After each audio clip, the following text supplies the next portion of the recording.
All right, guys, I do have a Thursday morning editorial. It's an update out of San Diego. But before I get to that, I wanted to make a mention of one thing about the Capitol building insurrection yesterday in D.C. But the girl Ashley, her last name escapes me, that was shot at the Capitol building. She was taken to the hospital in critical condition where she succumbed to her injuries and was pronounced dead at the hospital. Nobody deserves to die in that situation. It was a horrific tragedy. However, she was an Air Force veteran. They're saying that she was in the U.S. Air Force. So as a military veteran, she should have known the risks of breaching the security of one of the highest secured areas of the United States of America, the U.S. Capitol building, where the Senate and the House meet. I mean, she should have, maybe she did know the risks. They're not going to release us the whole story. Of course they're not. For at least a year, they're going to be looking at it back and forth and trying to see how they can fit this narrative. Or maybe, I don't know. There's not a whole lot of information about it other than she was shot. It was fatal. After they had breached the U.S. Capitol building, as a military veteran, you know that this is the building. This is it, in Washington, D.C., other than the White House down the street. So I think maybe as a veteran, maybe she should have stayed outside. But then I don't know. There's the other side of the argument. Maybe as a veteran, she was exercising her First Amendment right to redress her grievances in a form of protest and action and was going inside.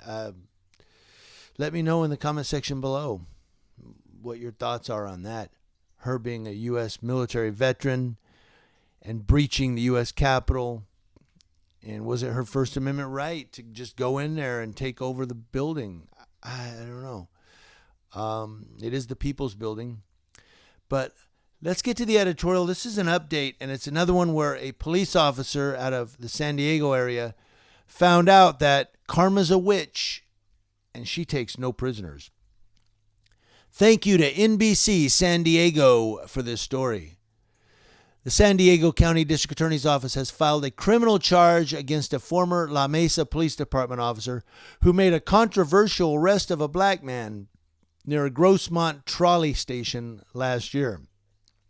Former La Mesa Police Department officer Matt Dagis has been charged with one count of falsifying a police report in connection with the arrest of 23-year-old Amari Johnson on May 27, 2020, District Attorney Summer Stephen announced on Monday, January 4th. This is another one where you have to record the police. Whoever recorded the video, and you're going to see some video clips right here, I'm going to show them to you, of the actual arrest. This cop's a bully. Oh, he's a former cop now. He quit, but he's going to be charged. He's a bully. And he had a badge that gave him the authority to be a bully and hold all the marbles. Like, there's nothing you can do against a bully like that because you'll get tased, pepper sprayed, and arrested, or even shot if they think, oh, my life's in danger. This guy had all the authority of the state of California to be a bully because he's a bully. I don't care. I've seen the video, but he did something that's probably could land him in prison. Dagis could face 3 years in prison if convicted. He is expected to appear remotely in San Diego County Court on March 9th. Summer Stevens said in a written statement, everyone is accountable under the law, and as we've done previously, we will file criminal charges when they are supported by facts and evidence. My office's Special Operations Division of Specialized Prosecutors and Investigators is dedicated to the principles of conducting fair, thorough, and independent reviews of public corruption and police misconduct cases with the goal of enhancing public trust and pursuing justice. The district attorney said Dagis is accused of falsifying the reason Johnson was taken into custody, as well as mischaracterizing Johnson's actions that day. The La Mesa Police Department did not comment on the circumstances of the case, but provided the following statement from Acting Chief of Police Ray Sweeney.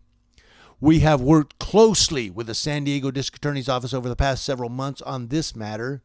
The La Mesa Police Department holds each and every member of the department to the highest standards of integrity in order to protect and serve our community and keep its trust. Dagis was a 3-year veteran of the force when he stopped Johnson at the Grossmont trolley station platform and accused him of smoking in public. According to Johnson, no evidence of drug paraphernalia was found when officers searched him, but he was arrested anyway.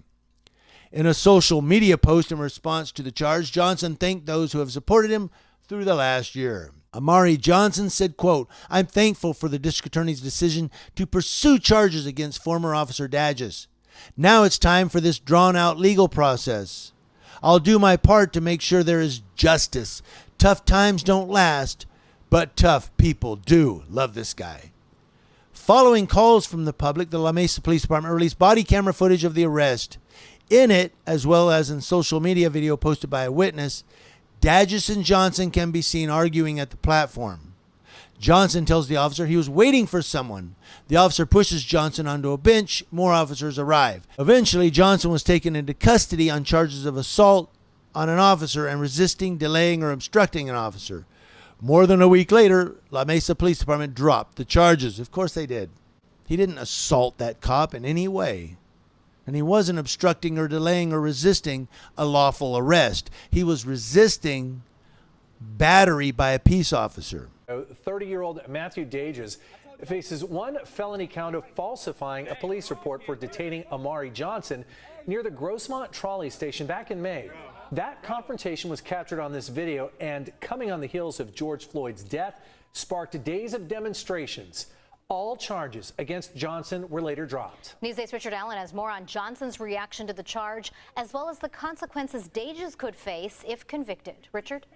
Well, that's right. Former Officer Matthew Dadges now faces up to 3 years in state prison. Now, upon learning news of this charge today, Amari Johnson's attorney told News 8 his client's initial reaction was, "Finally." Hey, what'd I tell you? I told you I was waiting for somebody to come here. They right here, bro.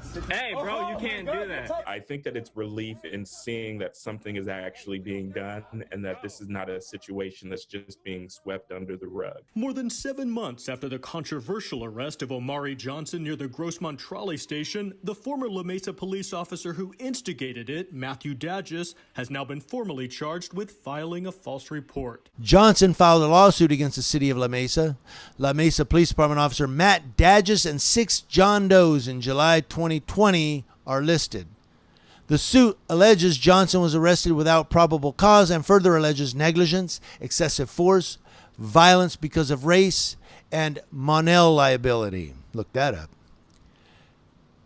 Johnson's attorney Troy Owens said in a statement, "I think filing the charges against Dadges does send a message to the district attorney's office, and they're interested in repairing the relationship between the community members and law enforcement and the justice system."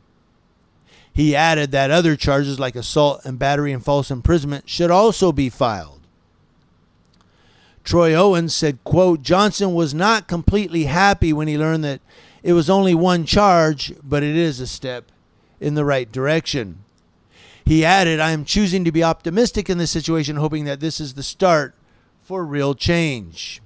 Now, activists have pointed out that the arrest of Amari Johnson highlights the targeting of black men by law enforcement in the United States. His arrest came as protests against racial injustice reached a peak across the country following the death of George Floyd. Now, remember, Amari Johnson was arrested in May 2020. Remember what happened May 31st and over that weekend, June 1st, June 2nd. User-captured video was posted to social media and quickly went viral, leading to protests in La Mesa, California. Isn't La Mesa also the one where the girl was shot in the eye by police from the rubber bullet and she's losing her eye, or she's shot in the forehead and almost died? I believe that was the La Mesa protest.